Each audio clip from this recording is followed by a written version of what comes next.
C'est la semaine du goût sur Radio Mont-Blanc cette semaine. Et dans ce cadre-là, nous accueillons Fanny Prévon, qui est diététicienne en charge des menus pour la société Les Trois. Société Les Trois qui est donc notre partenaire pour cette semaine du goût. C'est une société de restauration collective de nos pays de Savoie.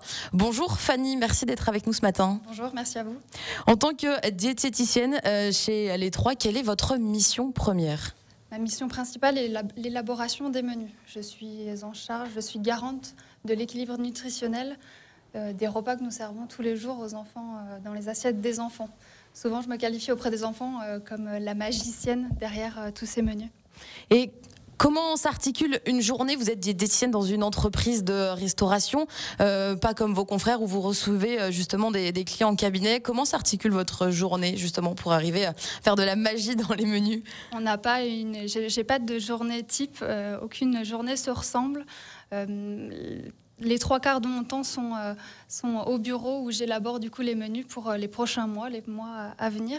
Et le quart restant, je me déplace avec l'équipe de relations clients sur les sites pour discuter avec les enfants, discuter avec les agents de restauration, les animateurs, pour savoir est-ce que le menu a plu aux enfants, si oui, pourquoi, et sinon pourquoi, qu'est-ce qu'on pourrait améliorer pour que la consommation soit la meilleure. Et pour l'élaboration des menus, comment ça se passe ? Est-ce que vous faites ça seul ? Est-ce que vous avez une équipe autour de vous pour vous épauler ?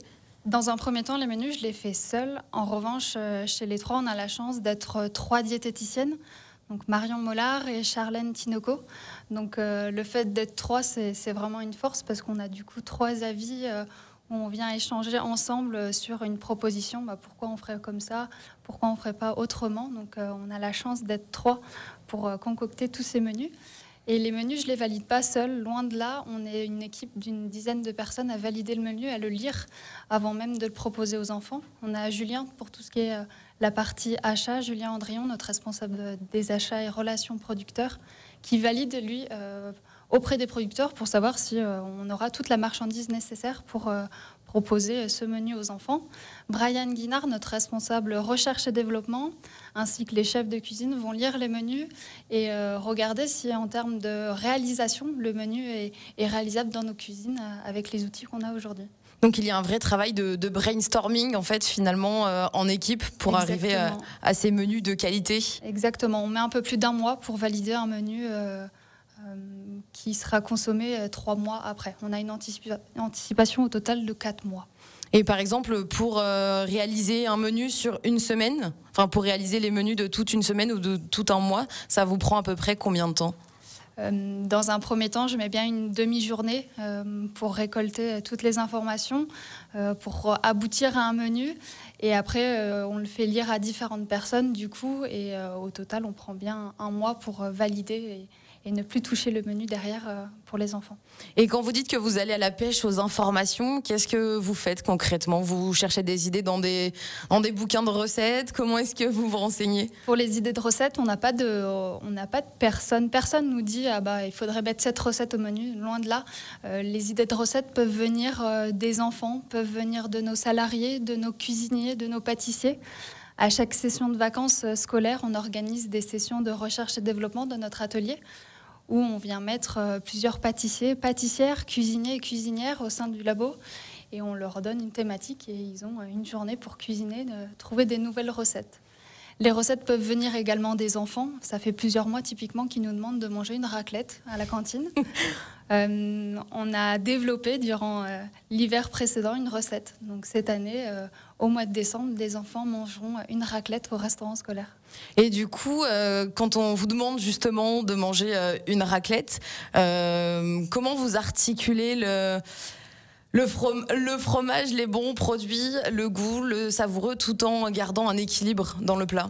Ça, pour le coup, c'est mon métier. C'est l'équilibre nutritionnel que je dois garder au sein d'un repas, d'une semaine, mais également d'un mois. Les menus sont faits sous forme de trame mensuelle. On a un équilibre à respecter, on a des lois à respecter, notamment les lois des fréquences du GMRCN. Ce sont des fréquences qui sont établies nationales pour la restauration collective, où on doit répondre sur 20 repas consécutifs, on doit trouver 4 viandes nobles, on doit trouver 4 poissons, 12 fromages. Et grâce à toutes ces fréquences, je viens aboutir du coup à un menu. Et est-ce que ces lois peuvent être pesantes? Est-ce qu'elles sont contraignantes dans la réalisation de ces menus? Pas spécialement. Je pense notamment à la loi Egalim qui, à partir du 1er janvier 2022, nous a imposé 50% de produits de qualité, dont 20% de bio. Aujourd'hui, les trois est très fiers de présenter les chiffres suivants. On est aujourd'hui servi sur le second semestre de 2023, 47% de produits bio dans l'assiette des enfants et 15% de produits labellisés. Les produits labellisés, ça va être les reblochons, les abondances AOP, le porc fermier, les pommes HVE, tous ces labels qui donnent des produits de qualité. Et surtout, on a la chance d'être aussi sur un territoire qui regorge de produits de qualité et d'AOP. Comment ça se passe ensuite pour contacter les producteurs?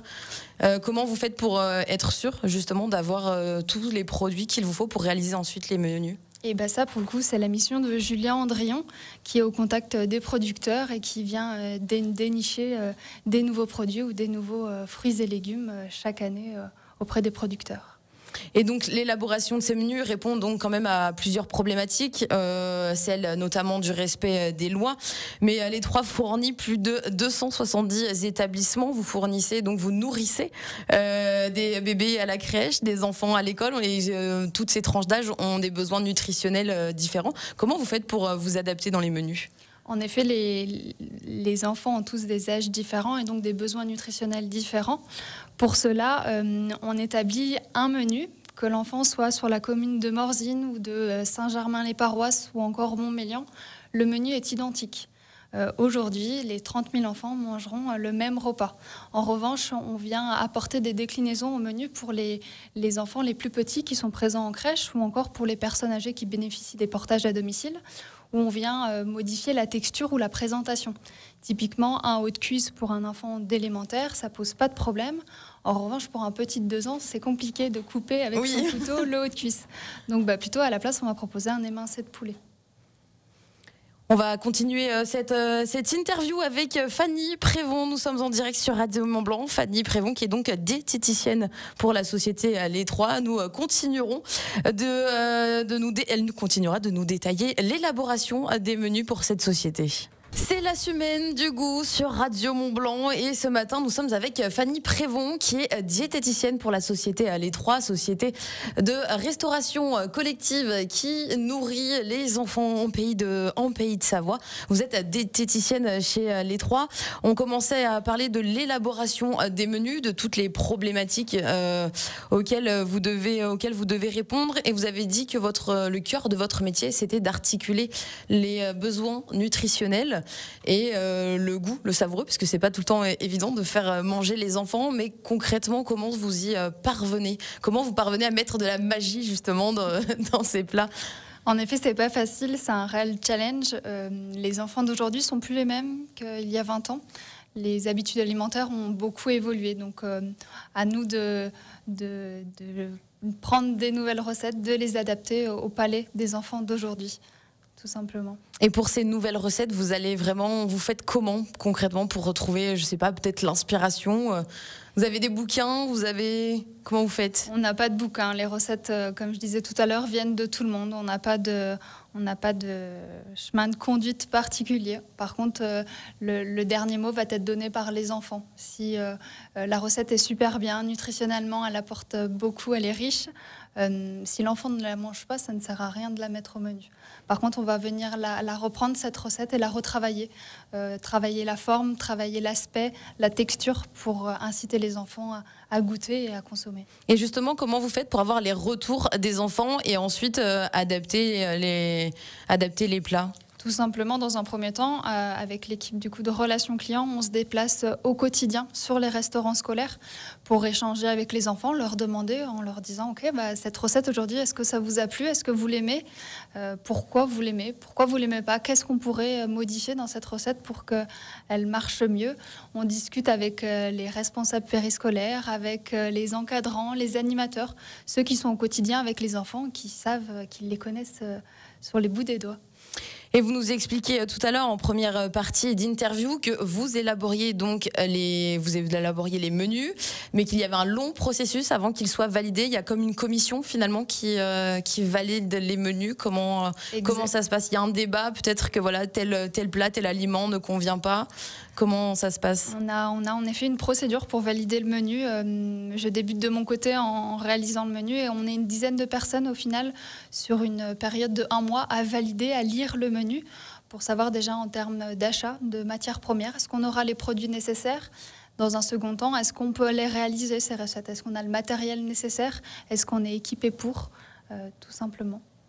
Et s'il y a débat, par exemple, est-ce que ça s'est arrivé que oui, un plat ne convienne pas à tout le monde concrètement? Oui, typiquement la purée de brocoli, c'est quelque chose où on a du mal auprès des enfants à les faire consommer. Donc tout simplement, durant les dernières sessions de labo de recherche et développement, on l'a retravaillé cette texture de purée et à l'intérieur, on a rajouté une légumineuse pour apporter de la texture, du rond et un peu plus de goût.